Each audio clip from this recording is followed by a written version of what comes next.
Welcome back. आप देख रहे हैं बनो अपना फाइनेंस मिनिस्टर। और चलिए अब सवाल जवाब का सिलसिला शुरू करते हैं और दर्शकों को शो में शामिल करते हैं। हमारे साथ दर्शकों की फाइनेंशियल प्लानिंग करने के लिए आज Shweta Rajani, head mutual fund Anand Rathi wealth, जुड़ गई हैं। Vishwajeet Parashar, mutual fund expert, जो आज सहायता करेंगे दर्शकों की। श्वेता के लिए दर्शक उदय का सवाल लेंगे। उदय हमारे साथ फोन लाइन पर भी जुड़ गए हैं। उदय नमस्कार। हेलो, नमस्ते उदय, मैडम। क्या आपको मेरी आवाज़ आ रही है? जी जी जी, नमस्कार नमस्कार उदय, आपका सवाल हम ले रहे हैं शो में। और जी मैडम। ओके, तो आपने 2018 से कुछ फंड्स अपने पोर्टफोलियो में रखे हुए हैं। फ्रैंकलिन इंडिया का फोकस्ड इक्विटी है, कैनरा बैंक का फ्लेक्सी कैप है आपके पास, और जी कुछ 2022 से भी आपने शुरू किए हैं, जिसमें एसबीआई का मल्टी कैप है, आदित्य बिरला का मल्टी कैप है आपके पास। और 44 आपकी उम्र है, रिटायरमेंट में 1.5 करोड़ चाहिए आपको, और 5,000 रुपये आप और निवेश कर सकते हैं। जी ठीक है, तो अब मुझे ये बताइए, आपने जो अभी एसआईपी की अमाउंट बताई है, इसमें से आप कितना और बढ़ा पाएंगे? मैडम, मेरे 5,000 पास रुपये। अभी। और हाँ जी। ईयरली आप कितना स्टेप अप कर पाएंगे?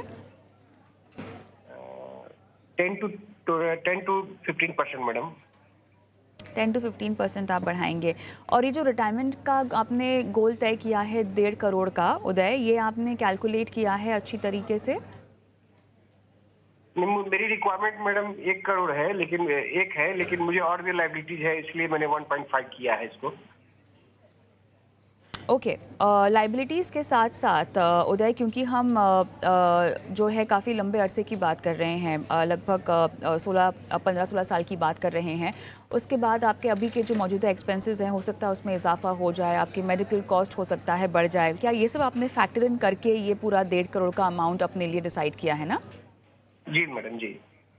Okay, perfect. तो यहाँ पर आपको सहायता की ज़रूरत नहीं है। तो श्वेता, 4 फंड्स हैं इनके पास फ़िलहाल, और 5,000 रुपये का ये निवेश भी कर सकते हैं। तो ओवरऑल श्वेता, कितना इनको निवेश करना होगा हर महीने, अगर मैं कुछ फिगर जानना चाहूँ तो? जी। तो आज के दिन पे उदय जी 5,000 की एसआईपी कर रहे हैं और 5,000 जोड़ सकते हैं। तो कुल मिला के ये 10,000 आज कर सकते हैं। लेकिन अगर इन्हें अपने लक्ष्य तक पहुँचना है तो आज इन्हें 15,000 से एसआईपी की शुरुआत करनी होगी। तो जो गैप है इनके हर मंथ की एसआईपी में वो 5,000 का है। अगर ये आज से नहीं कर सकते, तो इनको करीबन 15 से 20% का स्टेप अप करना पड़ेगा हर साल अपने लक्ष्य तक पहुँचने के लिए। पर अगर आज से ही अगर 15,000 कर सकते हैं, तो ये बहुत ही बेहतरीन रहेगा। मैं इनके फंड्स पे भी आती हूँ। 4 फंड्स की बात करी इन्होंने, इसमें से 2 फंड्स तो काफ़ी अच्छे हैं, वहाँ पे आप एसआईपी जारी रखें। एसबीआई का जो मल्टी कैप फंड है और फ्रैंकलिन का फोकस फंड है, यहाँ मैं कहूँगी आप एसआईपी रोकें और इसके जगह पे आप एक एसबीआई का कॉन्ट्रा फंड ले सकते हैं और मिराई का फोकस इक्विटी। अब आपके पास समय थोड़ा लंबा भी है, 16 साल की हम बात कर रहे हैं, तो आप एक स्मॉल कैप फंड भी अपने पोर्टफोलियो में जोड़ सकते हैं। तो एचडीएफसी का स्मॉल कैप फंड की मैं आपको सलाह दूँगी, आप अपने पोर्टफोलियो में जोड़ लें।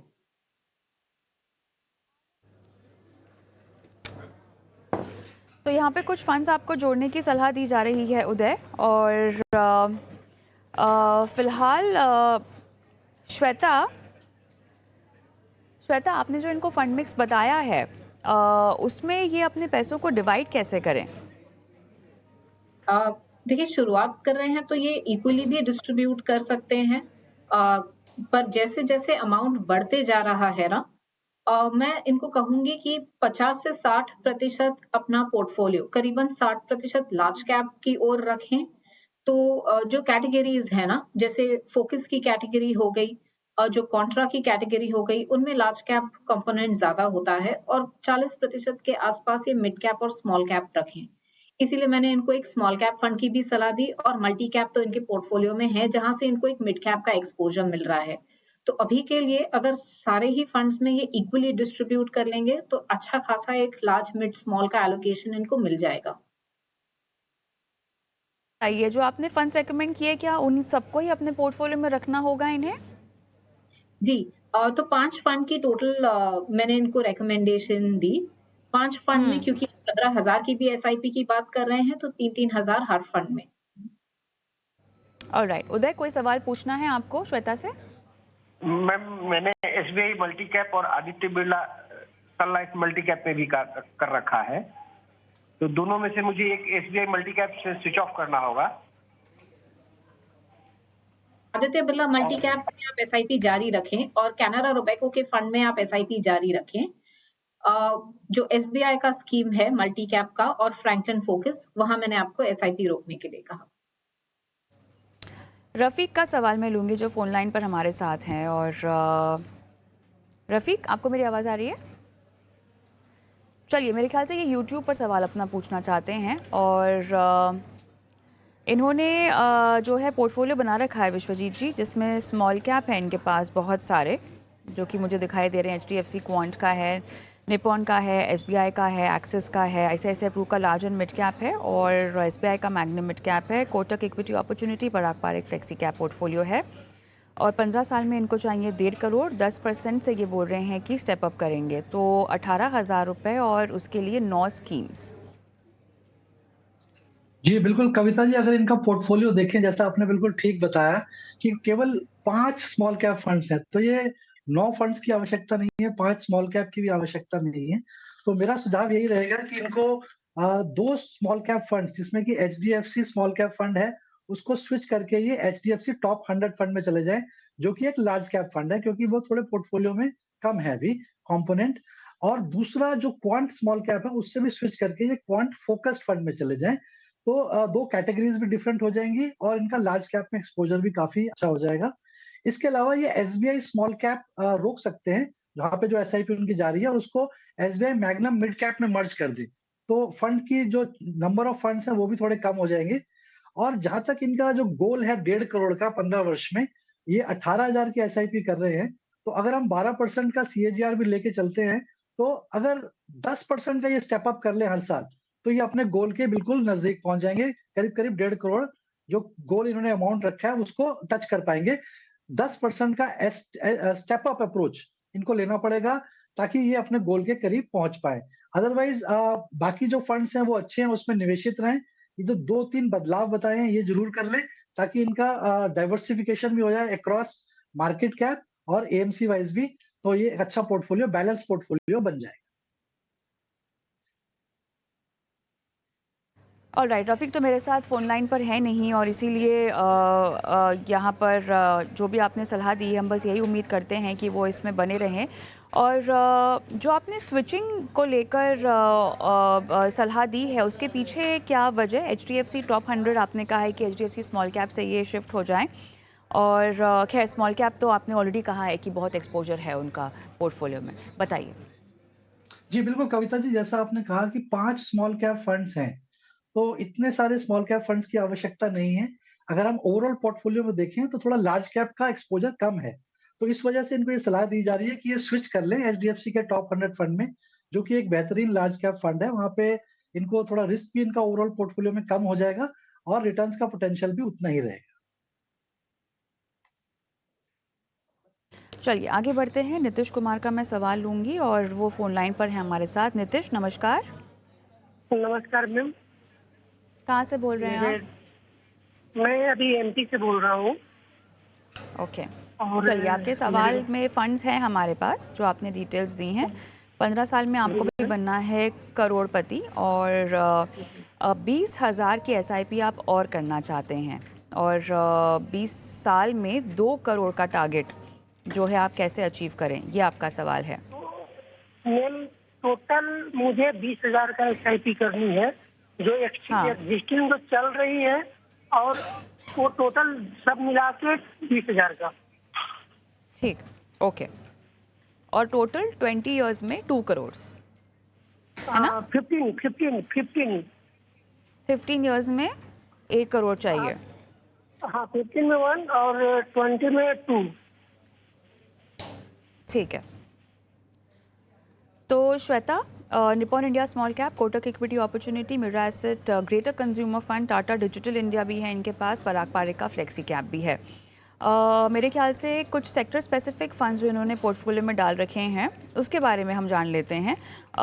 ओवरऑल दोनों ही फंड्स अपने हिसाब से देखें तो बुरे नहीं हैं, बट निवेशक को पहले एक डाइवर्सिफाइड रणनीति अपनानी चाहिए और उसके बाद इस तरह के सेक्टर फंड्स डालने चाहिए, भले ही वो फंड्स उम्दा क्यों ना हो और डाइवर्सिफिकेशन पर्पस से ज़रूर क्यों ना हो, लेकिन जो एक बेसिक प्लानिंग होती है, बहुत ज़रूरी है कि आप अक्रॉस मार्केट कैप्स अच्छे से डाइवर्सिफाइड हों, जो कि शायद आपको लग रहा होगा कि आपको एक फ्लेक्सी कैप में मिल रहा है, लेकिन उसमें भी लार्ज कैप का कॉम्पोनेंट ज़्यादा है। बताइए पोर्टफोलियो में आप कैसे सुधार करें, श्वेता? जी, कविता जी, आपने बिल्कुल सही बात कही कि पहले ज़रूरी हो जाता है आप एक डाइवर्सिफाइड पोर्टफोलियो बना लें, जो आपका मेन पोर्टफोलियो है और आप सेक्टर या थीमेटिक फंड्स पर तभी निवेश करें जब पहली बात तो आप समझते हैं वो सेक्टर या वो थीम, आप जानते हैं कि कब सही समय है उसमें से निकल जाने का। बिकॉज़ हो सकता है अब आईटी ठीक कर रहा है, लेकिन अगले साल वही हो सकता है आईटी अच्छा ना करे लेकिन फार्मा अच्छा करे।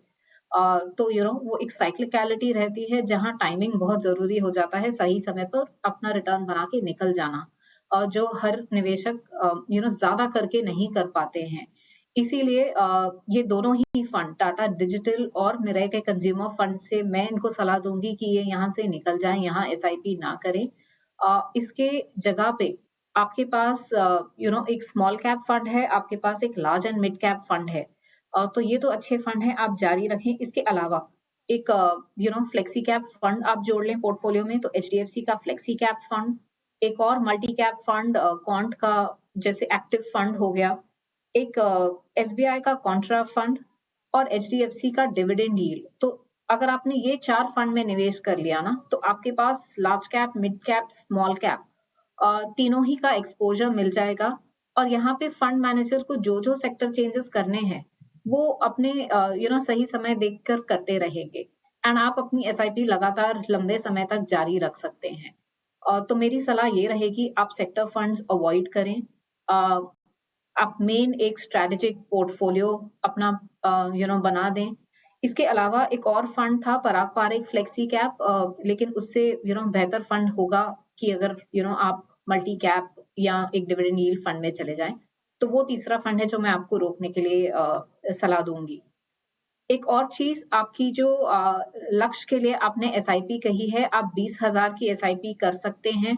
लेकिन अगर आपको 15 साल में 1 करोड़ और 20 साल में 2 करोड़ तक पहुँचना है, तो आपको ये एसआईपी थोड़ी-सी बढ़ानी पड़ेगी। आप इसे 30,000 पे ले जाएँ।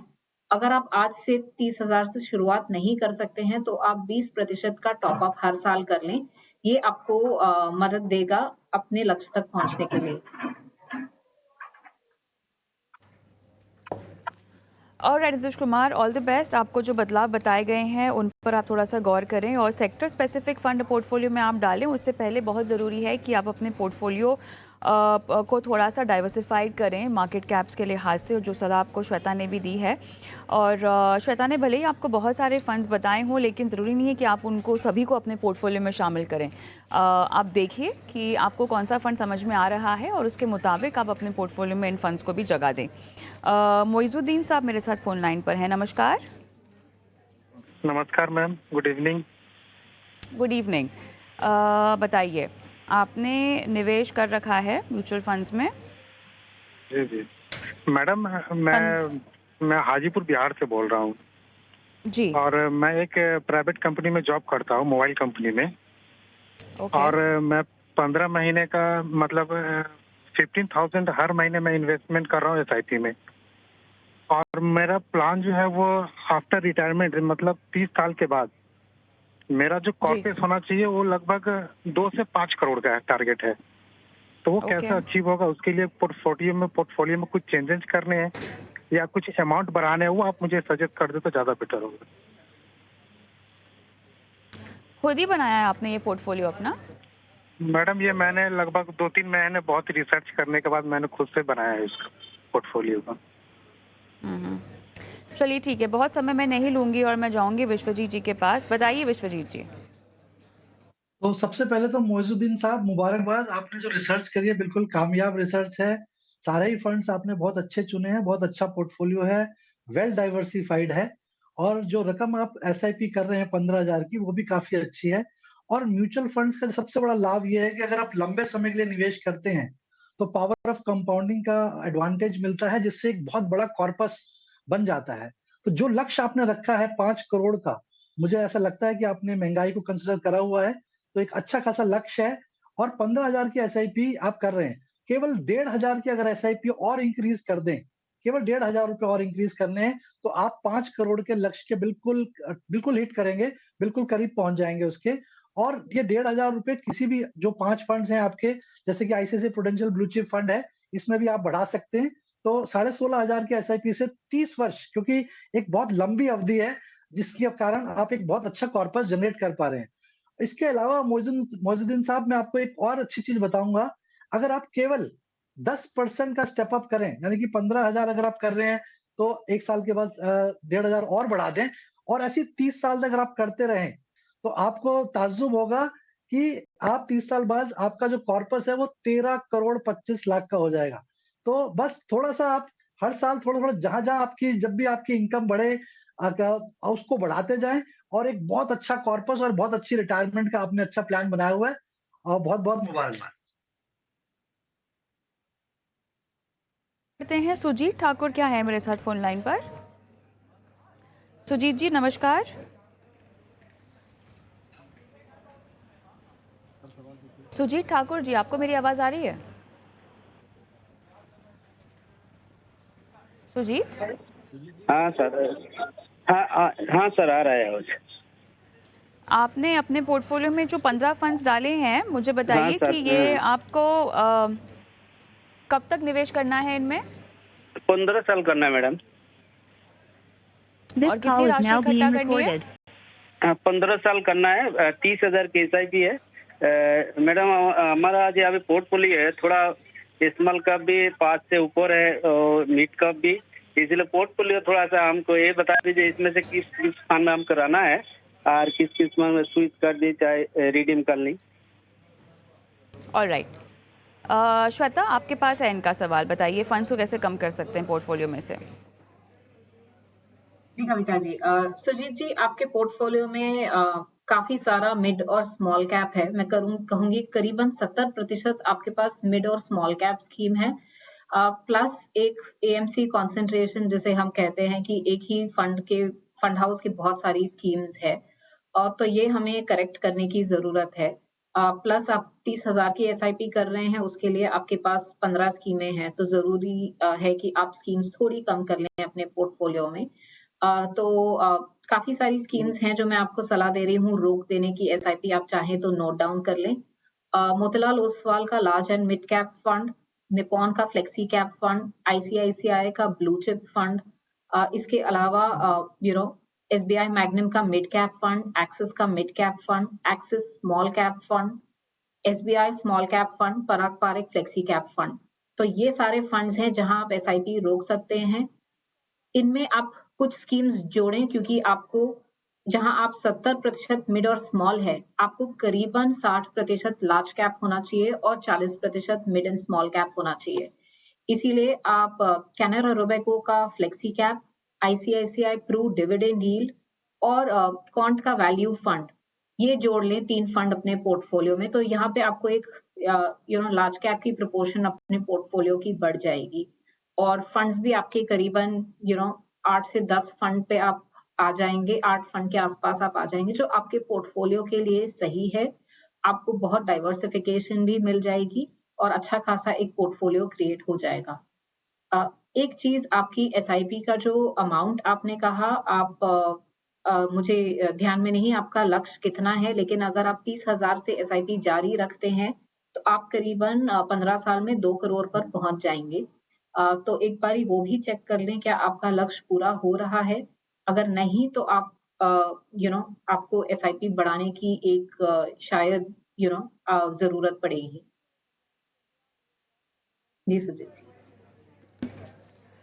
ऑलराइट, तो चलिए यहाँ पर आपने बहुत सारे इनको रिकमेंडेशन तो दे दी है और अब ये बताइए जिन फंड्स में से आपने इनको निकलने की सलाह दी है उनमें ये अपनी एसआईपी रोके या अपने कॉर्पस को भी निकाल लें? कि वहां से कॉर्पस को भी निकाल दें। जहां 1 साल के ऊपर हो चुका है वहां पे आप कॉर्पस निकाल दें, और जो कॉर्पस निकल रहा है वैसा ही लमसम जो 3-4 स्कीम्स मैंने कही और जो एग्जिस्टिंग स्कीम्स इनके पास ऑलरेडी है उनमें ये निवेश कर सकते हैं।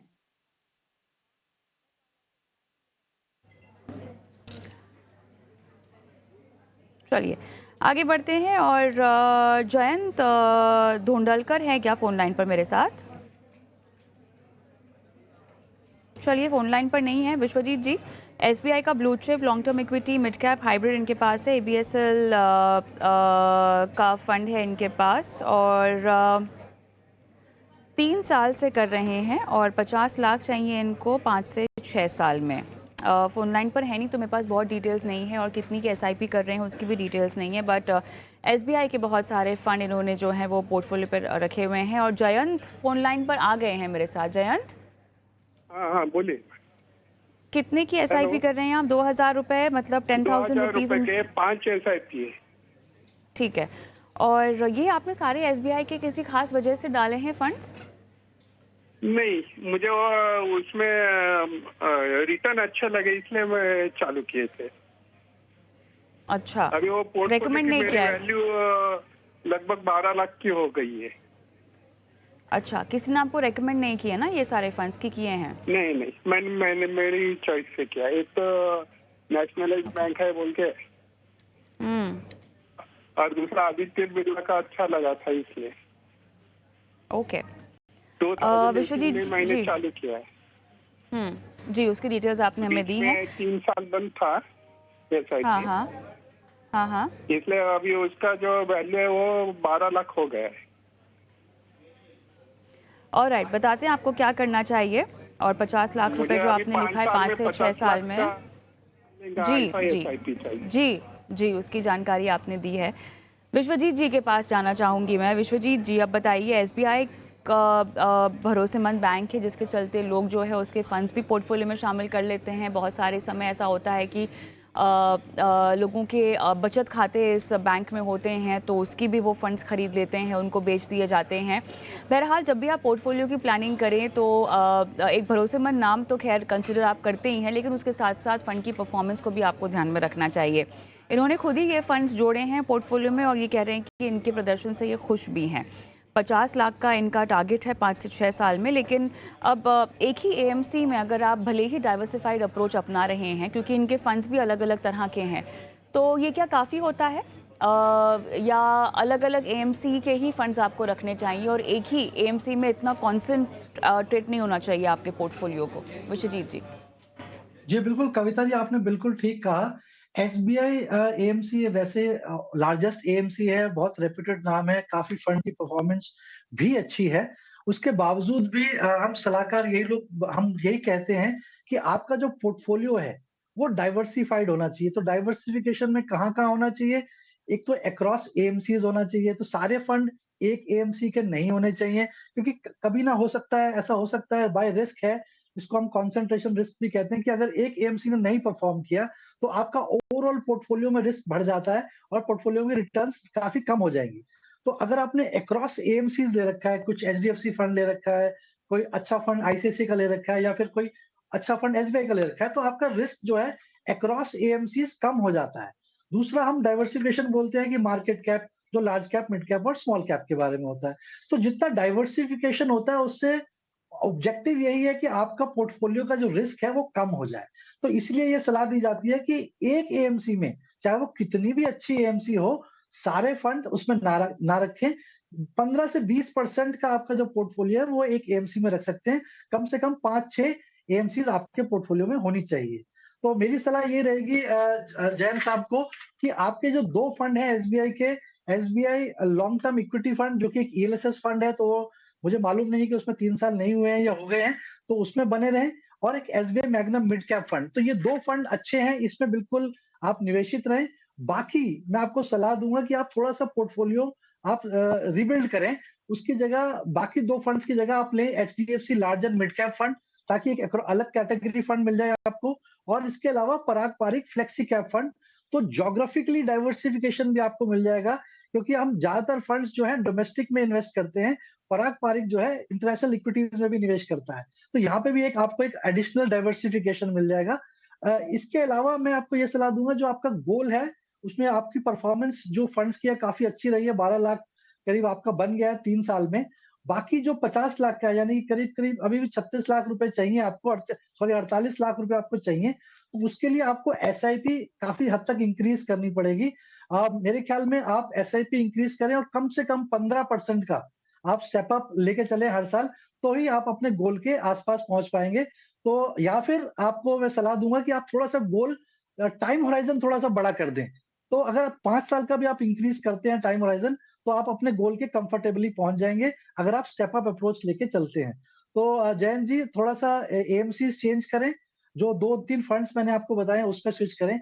एक फंड आपका और भी है जिसमें आपने निवेश किया हुआ है, आदित्य बिरला सन लाइफ पीएसयू फंड। जहाँ तक आपने पीयूसी लिखा हुआ था, बट मैं ऐसा अज़्यूम कर रहा हूँ कि शायद वो पीएसयू फंड होगा। तो पीएसयू फंड एक थीमैटिक फंड है, और इसमें बहुत आउटस्टैंडिंग रिटर्न्स आई हैं, क्योंकि पीएसयू स्टॉक्स बहुत अच्छे परफॉर्म किए हैं, तो करीब 100% की रिटर्न्स हैं इस केवल एक फंड में, और बहुत सारे सलाहकारों से ये फंड मिस भी हो गया है। तो आपने लिया हुआ ये बहुत अच्छी बात है, लेकिन ये थीमैटिक फंड है, तो कई बार जब निकलने का समय आता है, वहाँ पे हम गलती कर जाते हैं। जैसे श्वेता जी भी थोड़ी देर पहले बता रही थी, तो आपको थोड़ा-सा वॉच रखना पड़ेगा कि अगर पीएसयू सेक्टर नहीं परफॉर्म कर रहा है, तो उससे पहले ही आप यहाँ से स्विच हो जाएँ। उसकी जगह आदित्य बिरला सन लाइफ फ्रंटलाइन इक्विटी फंड, जो कि एक लार्ज कैप फंड है, उसमें आप स्विच हो जाएँ। तो क्योंकि लार्ज कैप ऐसा लगता है कि आने वाले समय में अच्छे रिटर्न्स देगा, और रिस्की भी थोड़ा कम है। थीमैटिक फंड थोड़े ज़्यादा रिस्की है, तो ये छोटे-छोटे बदलाव करें, और एसआईपी को इंक्रीज़ करें, स्टेप अप के माध्यम से, और हर साल अपने एसआईपी अमाउंट इंक्रीज़ करें, और ये 2 फंड में कंटिन्यू रहें, बाकी फंड को आप चेंज करें। ऑलराइट, ये जो ईएलएसएस फंड आपने इनको कहा है, एसबीआई लॉन्ग टर्म इक्विटी से बेहतर और भी तो ईएलएसएस फंड है, क्या उनमें शिफ्ट हो जाना चाहिए? जी, पहले तो अगर आप 3 साल से पहले उससे आप विथड्रॉ नहीं कर पाएँगे, तो आप उसी में निवेशित रहेंगे, तो उससे निकलना तो संभव नहीं है। बट आप हर साल अगर चेंज करना चाहते हैं, तो और भी एचडीएफसी ईएलएसएस फंड है, या ईएलएसएस फंड हर साल आप चेंज कर सकते हैं अगले साल की टैक्स सेविंग के लिए। बट अगर क्योंकि आपने इसमें ऑलरेडी निवेश किया हुआ है, तो इसमें तो आपको 3 साल के लिए निवेशित रहना ही पड़ेगा। सीज जो है वो स्कीम स्विच करने की सलाह भी दी है, तो ये स्विचिंग का प्रोसेस क्या होगा? देखिए कविता जी, स्विचिंग का प्रोसेस ये है कि यहाँ पे इनको एसआईपी रोकनी पड़ेगी जहाँ पे इनकी कंटिन्यू चल रही है, और न्यू एसआईपी जो है वो नए फंड्स में निवेश कर दें। और जब ये फंड्स जो पुराने फंड्स हैं जिनमें 1 साल हो जाए, तो उसको कॉर्पस को भी ये स्विच कर सकते हैं न्यू फंड्स में, ताकि इनको 1% का एग्जिट लोड ना देना पड़े। तो इस तरीके से स्विच कर सकते हैं। चलिए, मेरे ख्याल से इसी के साथ हमें शो को भी अभी फ़िलहाल सवाल जवाब के सिलसिले को जो है समाप्त करना होगा। तो श्वेता, आपका, विश्वजीत जी आपका धन्यवाद, समय निकाला और दर्शकों का मार्गदर्शन किया आपने जवाब के ज़रिए। हम फिलहाल रुकेंगे छोटे से ब्रेक के लिए, लेकिन ब्रेक के उस पार इंश्योरेंस में मिस सेलिंग और किस तरह से धोखाधड़ी आपके साथ हो सकती है, कैसे आपको सतर्क रहना चाहिए, इस पर विस्तार से बात करेंगे।